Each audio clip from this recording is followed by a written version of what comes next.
నమస్కారం. మన విద్యా 24/7 ఛానల్కి స్వాగతం.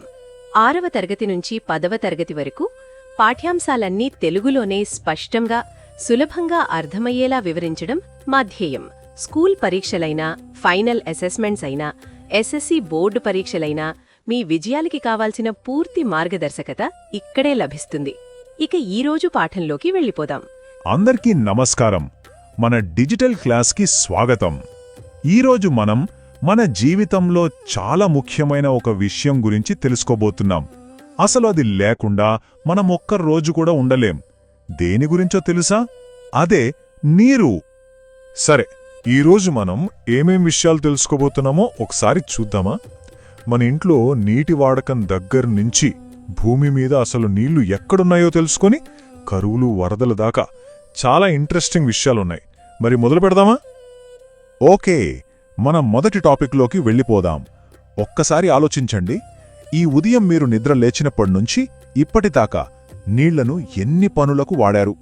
బ్రష్ చేసుకోవడం, స్నానం చేయడం, తాగడం. అసలు నీళ్లు లేని జీవితాన్ని ఊహించుకోగలమా? చూడండి, మనం తాగడానికి, వంట చేసుకోవడానికి, స్నానం చేయడానికి ఇలాంటి పనులకు నీళ్లు వాడతాం. కానీ కథ ఇక్కడితో అయిపోలేదు. మనం తినే తిండి అంటే పంటలు పండించడానికి, వ్యవసాయంలో, పెద్ద పెద్ద ఫ్యాక్టరీలలో వస్తువులు తయారు చేయడానికి కూడా నీళ్లే కావాలి. అంటే నీళ్లు లేకపోతే ఏ పని జరగదన్నమాట. మరి ఈ నీటిని ఎలా కొలుస్తాం? ఇంట్లో అయితే ఒక గ్లాసు నీళ్ళివ్వు అనో, ఒక బకెట్ నీళ్లు పట్టు అనో అంటాం కదా. కాని సైన్స్లో అలా కాదు. చాలా ఖచ్చితంగా కొలవాలి. అందుకే మిల్లీలీటర్స్ అంటే ఎంఎల్, ఇంకా లీటర్స్ అంటే ఎల్ ఇలాంటివి వాడతాం. గుర్తుపెట్టుకోండి, 1 లీటర్ అంటే 1000 మిల్లీలీటర్లు. అయితే అసలు మనకు ఈ నీళ్లన్నీ ఎక్కడ్నుంచొస్తున్నాయి ఆలోచించారా ఎప్పుడైనా? అన్నిటికంటే ముఖ్యమైన సోర్స్ వర్షం. ఆకాశం నుంచి పడే ఈ వర్షపు నీరే మన నదుల్ని, చెరువుల్ని నింపుతుంది. అంతేకాదు, భూమిలోకి ఇంకి భూగర్భ జలంగా అంటే గ్రౌండ్ వాటర్గా మారుతుంది. సరే, మన దగ్గర్లో ఉన్న చెరువులు, నదుల గురించి చూశాం కదా.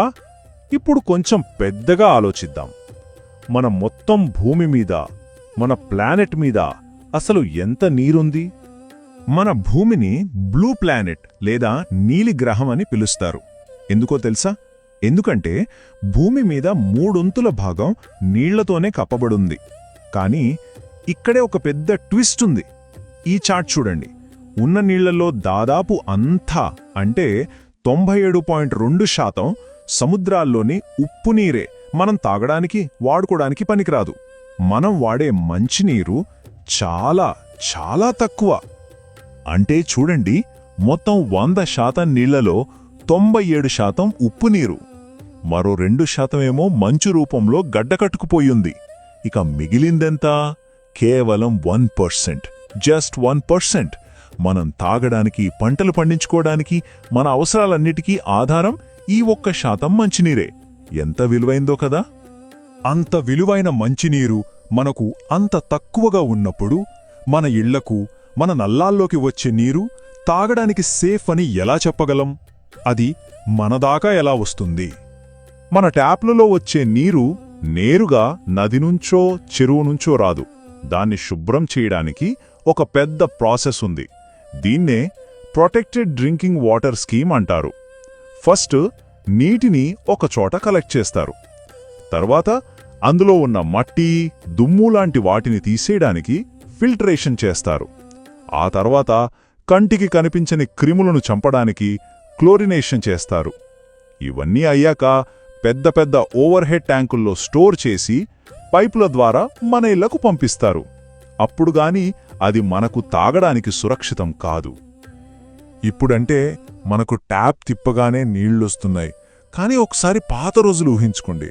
మన తాతయ్యలు, అమ్మమ్మల కాలంలో వాళ్ళు భూగర్భ జలాల కోసం చేతులతో లోతైన బావులు తవ్వేవాళ్ళు. ప్రతి బకెట్ నీటి కోసం ఎంత కష్టపడ్డారో కదా. నీరు మనకు ప్రాణం పోస్తుంది, నిజమే. కాని కొన్నిసార్లు అదే నీరు చాలా తక్కువగా ఉండి ఇబ్బంది పెడుతుంది, లేదా మరీ ఎక్కువగా వచ్చి ముంచెత్తుతుంది.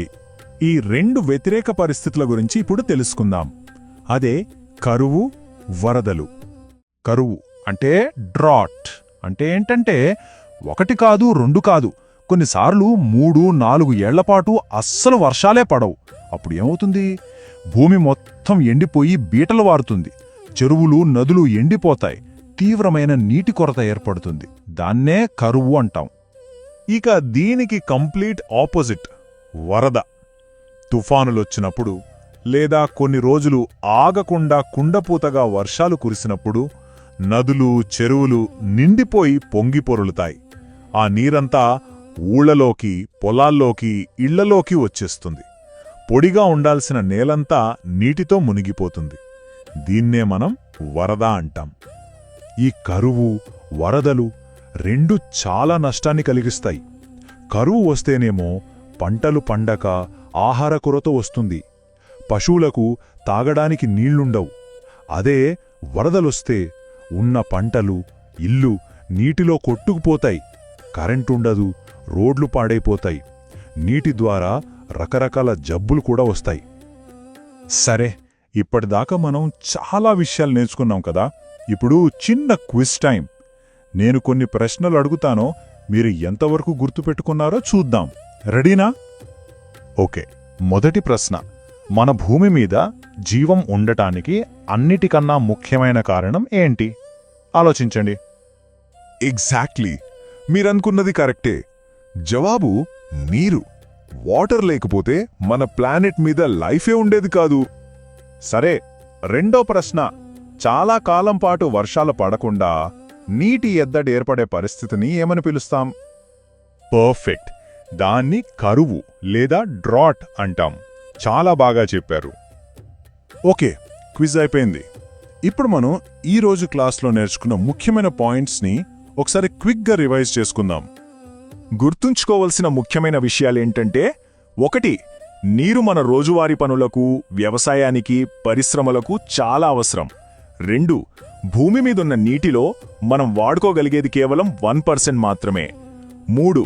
మనకు నీరందించే ప్రధాన ఆధారం వర్షం. 4. వర్షం లేకపోతే కరువొస్తుంది, మరీ ఎక్కువైతే వరదలొస్తాయి. అన్నిటికన్నా ముఖ్యంగా నీటిని జాగ్రత్తగా వాడటం, వృధా చేయకపోవడం మనందరి బాధ్యత. అందుకే అంటారు, ప్రతి నీటి చుక్క విలువైందే, ఒక్క చుక్కను కూడా వృధా చెయ్యవద్దు అని. సో మనం గుర్తుపెట్టుకోవాల్సిన విషయమేంటంటే, ప్రతి డ్రాప్ కౌంట్స్. ఈ సెషన్కు వచ్చినందుకు థ్యాంక్ యూ. మనం నేర్చుకున్నట్లు నీరు చాలా విలువైంది. మరి స్టూడెంట్స్గా మన ఇళ్లల్లో, స్కూల్లో నీటిని ఆదా చేయటానికి మనం ఏం చేయగలం? ఈ రోజు నుంచి మీరు తీసుకోబోయే ఒక్క చిన్న స్టెప్ ఏంటో ఆలోచించండి. Let's make learning easy. ఈరోజు చూసిన పాఠం మీకు ఉపయోగపడిందని హృదయపూర్వకంగా ఆశిస్తున్నాను. ఇలాంటి మరిన్ని స్పష్టమైన, సహాయకరమైన, మార్కులు పెంచే పాఠాలు పొందాలంటే మన విద్యా 24/7 ఛానల్ను తప్పకుండా సబ్స్క్రైబ్ చేయండి. ఈ వీడియో నచ్చితే లైక్ చేయండి, మీ ఫ్రెండ్స్కి షేర్ చేయండి.